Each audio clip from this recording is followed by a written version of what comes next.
नमस्कार, स्वागत है आपका आकार आईएएस में। आकार आईएएस के यूपी पीसीएस प्रीलिम्स 2024 के लिए हम हिस्ट्री के क्वेश्चंस की सीरीज को डिस्कस कर रहे हैं। हिस्ट्री के इन सवालों पर हम बारी बारी से चर्चा कर रहे हैं और इन डिटेल्स उनके सॉल्यूशंस फाइंड आउट करने की कोशिश कर रहे हैं। तो आज फिर हम कुछ सवालों को लेकर के आपके बीच हाजिर हुए हैं और बारी बारी करके हम इन सवालों पर डिस्कशन स्टार्ट करते हैं। चलो, पहला सवाल है कि बहमनी राज्य के संदर्भ में निम्नलिखित कथनों पर विचार कीजिए। पहला स्टेटमेंट है कि बहमनी राज्य की स्थापना हसन गंगू ने 1347 ईस्वी में की थी। दूसरा स्टेटमेंट है कि गुलबर्गा को अपनी राजधानी बनाया और तीसरा स्टेटमेंट है कि इसकी राजभाषा मराठी थी। तो बहमनी राज्य की बात करें तो बहमनी राज्य की स्थापना बेसिकली तब हुई जब मोहम्मद बिन तुगलक के शासन का अंतिम समय चल रहा था। तो मोहम्मद बिन तुगलक के शासनकाल के अंतिम समय में हसन गंगू, जिसे अलाउद्दीन बहमन शाह के नाम से भी जाना जाता है, अलाउद्दीन बहमन शाह के नाम से जाना जाता है, इसने जो है 1347 ईस्वी में, ठीक है, बहमनी राज्य की स्थापना की। इसने गुलबर्गा को अपनी राजधानी बनाया और गुलबर्गा का नाम बदलकर रखा अहमदाबाद। गुलबर्गा का नाम बदला और उसका नाम क्या रखा? अहमदाबाद, जिसकी राजभाषा क्या थी? जिसकी राजभाषा मराठी थी।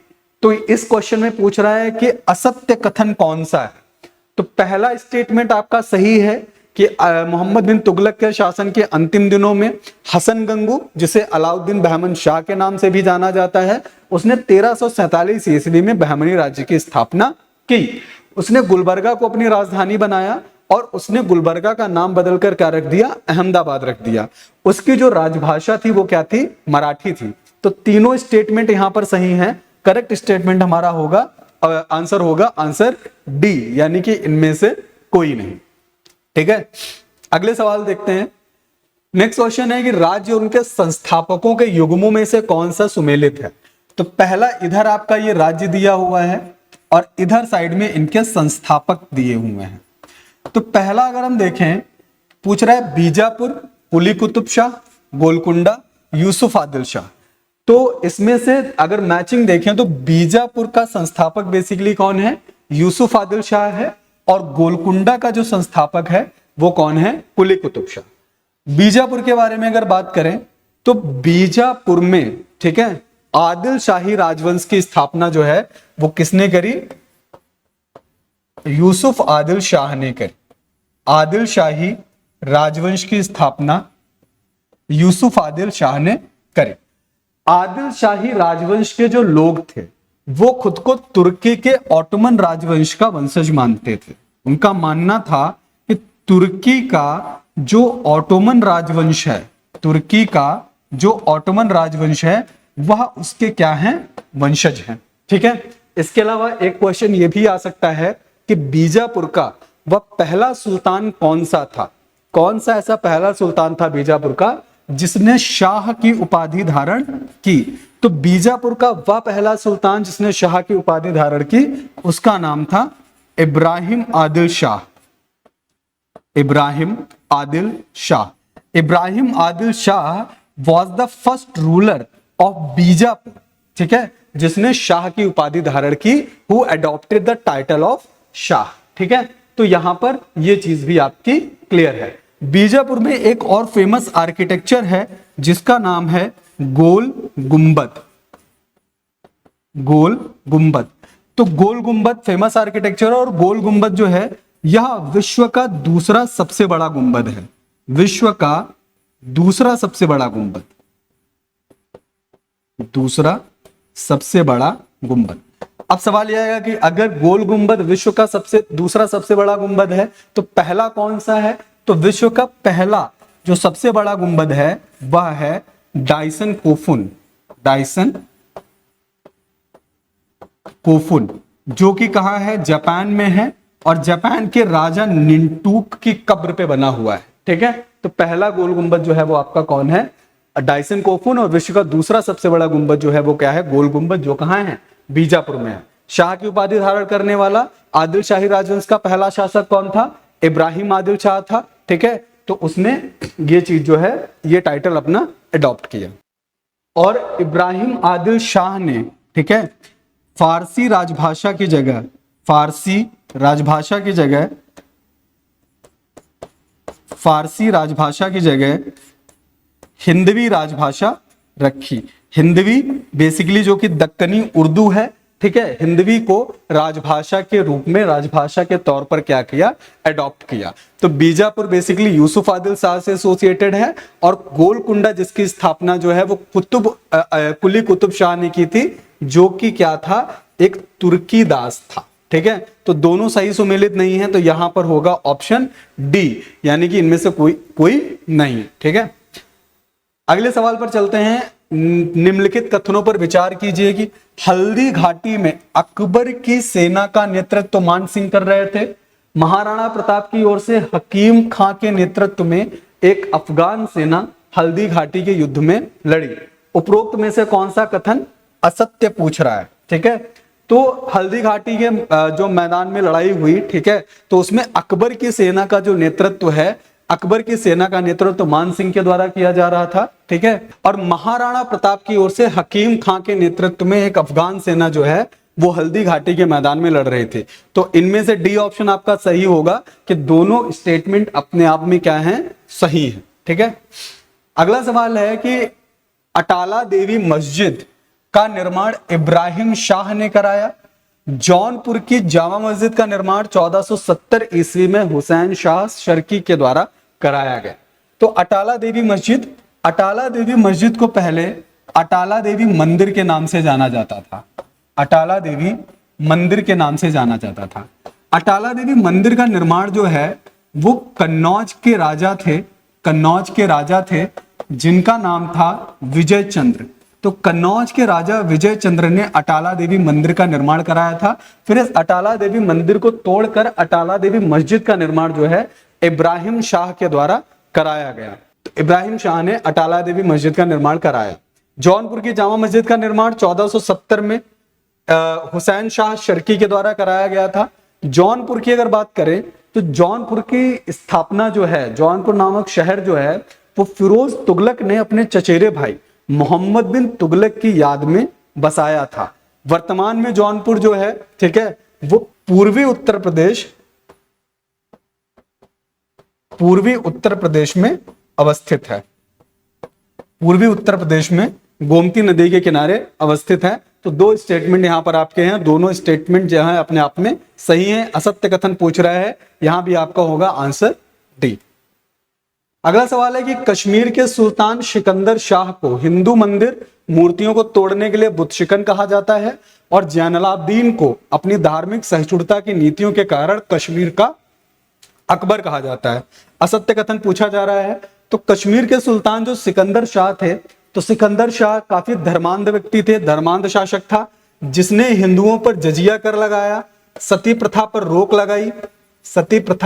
लगाई, ठीक है, और हिंदू मंदिरों और देवी देवताओं की मूर्तियों को तोड़ने के कारण उसे बुतशिकन कहा गया। ठीक है, सिकंदर शाह का एक परामर्शदाता था, मुख्य सलाहकर्ता था, ठीक है, जो कि एक ब्राह्मण था जिसका नाम था सुहा भट्ट, और वो उसका प्रधान सेनापति भी था। तो सुहा भट्ट पहले एक ब्राह्मण था, फिर उसने इस्लाम धर्म कबूल कर लिया। फरिश्ता के अकॉर्डिंग सुहा भट्ट ने सिकंदर शाह को यह मशवरा दिया, यह सलाह दी कि कश्मीर घाटी में जितने भी हिंदू लोग रहते हैं जो वो इस्लाम धर्म को कबूल कर ले, और अगर जो लोग इस्लाम धर्म को कबूल नहीं करेंगे वो कश्मीर घाटी छोड़कर चले जाएं।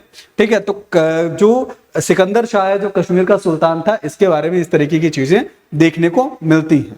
जैनुलाब्दीन की बात करें, जो कि सिकंदर शाह के तुरंत बाद शासक बना कश्मीर का, वो काफी मॉडरेट पर्सन था, ठीक है, उदारवादी था, सहिष्णुतावादी था, धार्मिक रूप से चीजों का सम्मान करता था। तो उसकी उदारवादी नीतियों के कारण जो है, सहिष्णुतावादी नीतियों के कारण उसे कश्मीर का अकबर कहा गया। ठीक है, इसके अलावा कश्मीर के लोगों ने जैनुलाब्दीन को वुड शाह की उपाधि दी। वुड शाह का मतलब है महान नरेश, यानी कि महान राजा, अ ग्रेट किंग।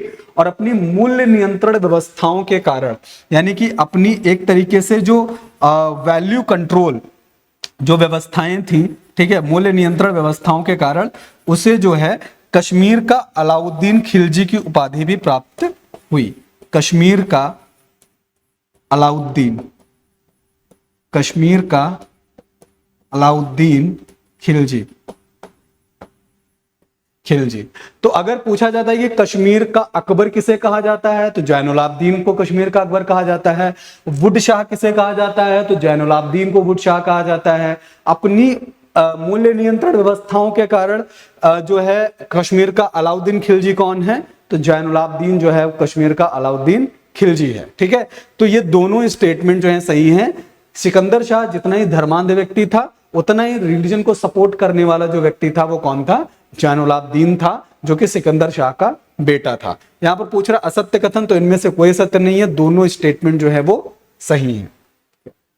अगले सवाल पे देखें कि मालवा में खिलजी वंश की स्थापना जो है महमूद शाह ने की। तो अलाउद्दीन खिलजी ने 1305 के अराउंड जो है मालवा पर अपना अधिकार किया और वहां पर खिलजी वंश की स्थापना जो है वो महमूद शाह के द्वारा की गई। उसके अलावा मांडू का किला, हिंडोला, ठीक है, जिसे दरबार हॉल के नाम से भी जाना जाता है, भवन का निर्माण जो है वो हुसांग शाह के द्वारा करवाया गया। ठीक, और इस किले में जो सबसे फेमस है वो दिल्ली दरवाजा, काफी फेमस आर्किटेक्चर है। असत्य कथन पूछ रहा है, फिर नेक्स्ट यहां पे डी ऑप्शन होगा कि दोनों स्टेटमेंट जो है वो सही है। नेक्स्ट है कि किस सूफी संत की रचनाएं गुरु ग्रंथ साहिब में शामिल है, तो बाबा फरीद की जो रचनाएं हैं, जो शब्द हैं, भजन हैं, ठीक है, वो गुरु ग्रंथ साहिब में जो है उनको शामिल किया है। और सिखजम यानी कि सिख धर्म का जो सबसे पवित्र ग्रंथ है वो किसे माना जाता है, गुरु ग्रंथ साहिब को माना जाता है। तो सूफी संत थे बाबा फरीद और बाबा फरीद की रचनाओं को गुरु ग्रंथ साहिब में शामिल किया गया। ठीक, नेक्स्ट है कि बाबर ने अपनी आत्मकथा बाबरनामा को तुर्की भाषा में लिखा। हुमायूं नामा की रचना गुलबदन बेगम ने की थी। दोनों स्टेटमेंट सही हैं। ठीक है, असत्य यहां पे पूछा गया है।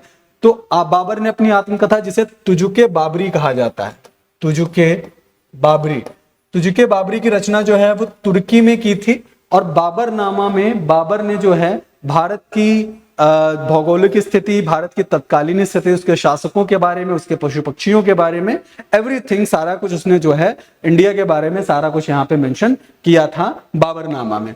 और मोहम्मद जहीरुद्दीन जो बाबर था, ठीक है, उसने 1526 ईस्वी में, बाबर ने 1526 ईस्वी में भारत में मुगल वंश की स्थापना की। मुगल वंश की स्थापना जो है 1526 में बाबर ने की। 1526 में जब मुगल वंश की स्थापना हुई, बाबर ने भारत में कुल 4 लड़ाइयां लड़ी। एक लड़ाई पानीपत की लड़ी 1526 में। उसके बाद दूसरी लड़ाई जो हुई वो हुई खानवा की लड़ाई 1527। उसके बाद हुई चंदेरी की लड़ाई 1528। उसके बाद होती है घाघरा की लड़ाई 1529 और उसके बाद 1530 में बाबर की डेथ हो जाती। ठीक है, तो बाबर बेसिकली जो है उसने 1526 में मुगल वंश की स्थापना की और अपनी जितनी भी ऑटोबायोग्राफी जो लिखी वो बाबरनामा में लिखी, तुर्की भाषा में। हुमायूं नामा की रचना जो है, हुमायूं की बहन थी गुलबदन बेगम, उन्होंने हुमायूं नामा की रचना, हुमायूं के बारे में पूरी चीजें उसमें लिखी थी। असत्य कथन है, दोनों स्टेटमेंट सही है, इनमें से कोई नहीं, D option will be correct. फिर है कि निम्नलिखित कथनों पर विचार करना है कि कबूलियत तथा पट्टा प्रदान करने की शुरुआत शेरशाह सूरी ने की थी।